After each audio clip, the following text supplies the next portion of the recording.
December 1st, 2025, Daily Bread. Passage Acts chapter 23, verse 12 to verse 35.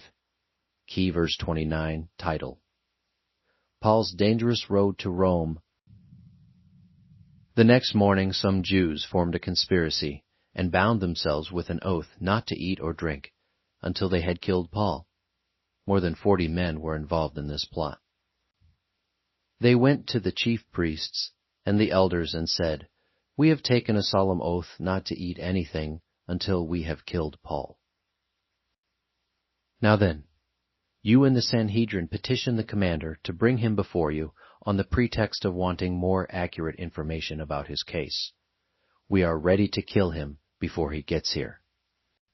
But when the son of Paul's sister heard of this plot, he went into the barracks and told Paul.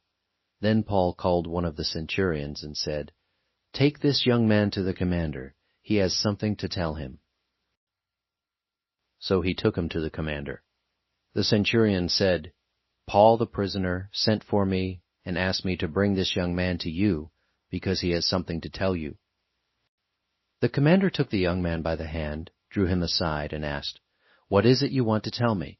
He said, "Some Jews have agreed to ask you to bring Paul before the Sanhedrin tomorrow on the pretext of wanting more accurate information about him.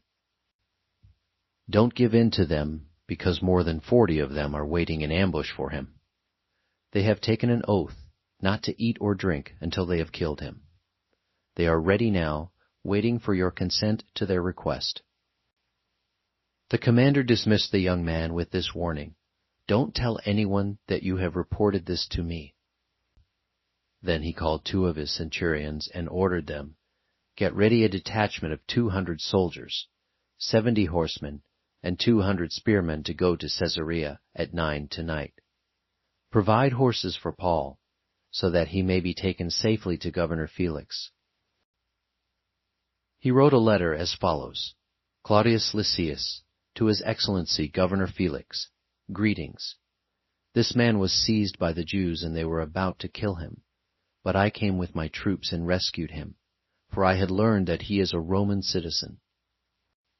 I wanted to know why they were accusing him, so I brought him to their Sanhedrin.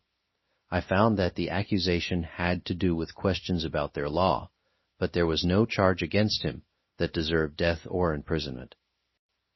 When I was informed of a plot to be carried out against the man, I sent him to you at once.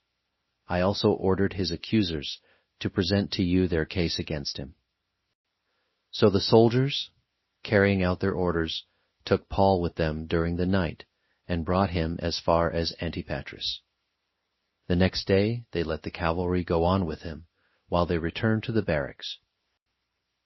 When the cavalry arrived in Caesarea, they delivered the letter to the governor and handed Paul over to him.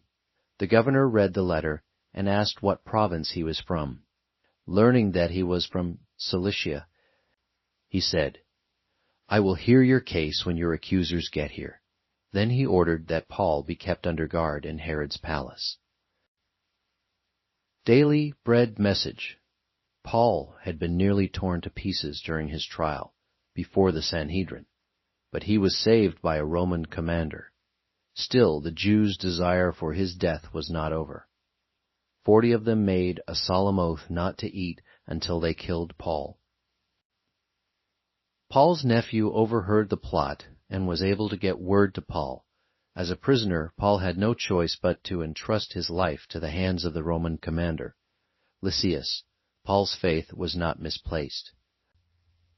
Lysias took the threat seriously, evidenced by mobilizing nearly half his 1,000-soldier cohort to accompany Paul that night to Caesarea. In Governor Felix's care he was safe and placed under guard. Instead of a jail, he was kept in Herod's palace as he awaited his trial. Along with Paul, Lysias sent a letter explaining his situation. Lysias gives his opinion that Paul had done nothing wrong, a sentiment that would follow Paul all his journey to Rome as a prisoner. Since he was innocent, why was he on trial and headed for Rome? It was to fulfill Jesus' vision that Paul would testify about Jesus in Rome, The road ahead would be full of danger and stress, but this word of Jesus would give Paul hope and direction through it all. Prayer. Father, I like to be in control of my life, but I often am not. Like Paul, help me to trust you, reach out to others, and hold to your word fully. One word, trust Jesus' plan in dangerous times.